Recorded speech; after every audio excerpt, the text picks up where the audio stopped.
Hello and welcome back to these Dust and Glory devotionals. If you're new, my name is Kez and I'm part of the Urban Abbey community here, and it's great that you're joining us. I'm going to be leading us through today's Lent reflection.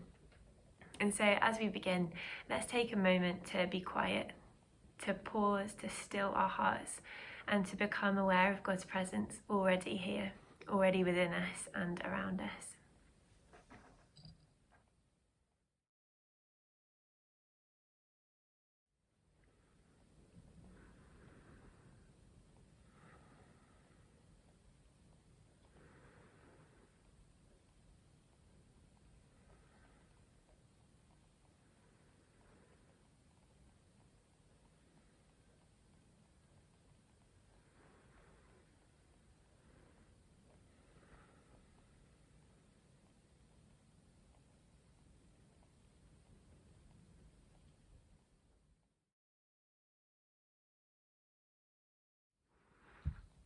So God, we welcome you here now.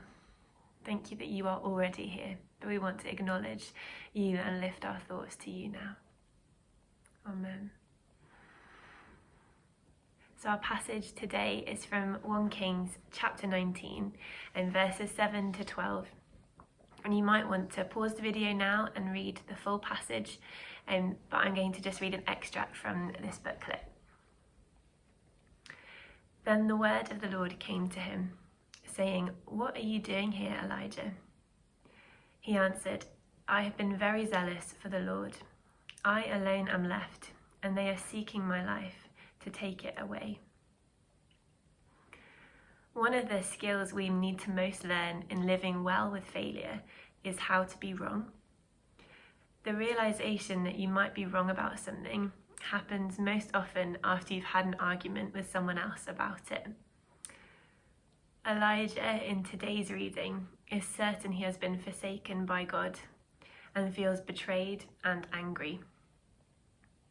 The world seems to be a very angry place at present, which is perhaps not surprising when you consider what we're up against. However, one of the skills that it would be really good for Christians to develop is to get better at seeing the complexities and nuances of an argument, and at learning to really listen well to the perspectives of those with whom we disagree. The highest compliment from someone who disagrees with you is not "you were right," it's "you made me think." I find it really interesting in this passage that Elijah is so quick to be scared for his life and gets angry at God when he's just come from Mount Carmel, where God has displayed amazing power and signs there. Yeah, I'm also not surprised that Elijah forgets. I know that I can sometimes be quick to forget God's past power and goodness when I'm in a difficult situation. I can be quick to see the worst and sometimes get angry at God. And that's why we talk about remembering as such an important practice in Christianity. Remembering God's faithfulness and his character. Letting this impact how we see the present situation. And I find it in the same way in arguments with people. I know that I can sometimes be quick to be defensive or assume bad intentions of someone. But what I find really helpful to remember is the character of the person in front of me, and to remember who they are.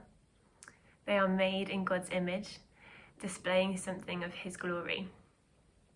And as I remember or begin to learn about their character, their past experiences, their hopes and dreams, it's a lot easier to move out of defensive mode and into a conversation where I can be open to learning and listening. I think that's why, where possible, we need to prioritise a relationship, getting to know the other, building bridges, and noticing our connection points before we jump into discussing our different viewpoints.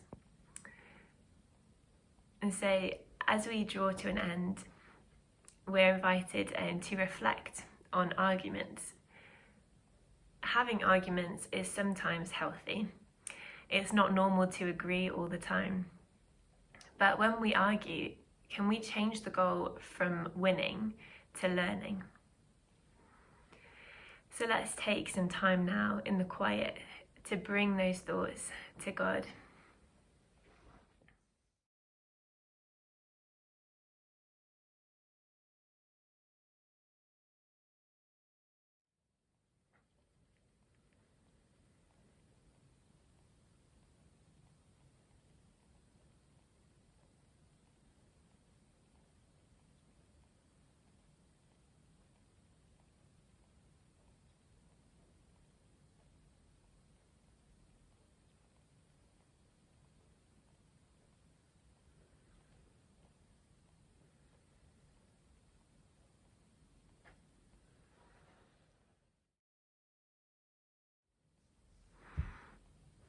Lord, you are strong when we are frail and gentle when we let you down.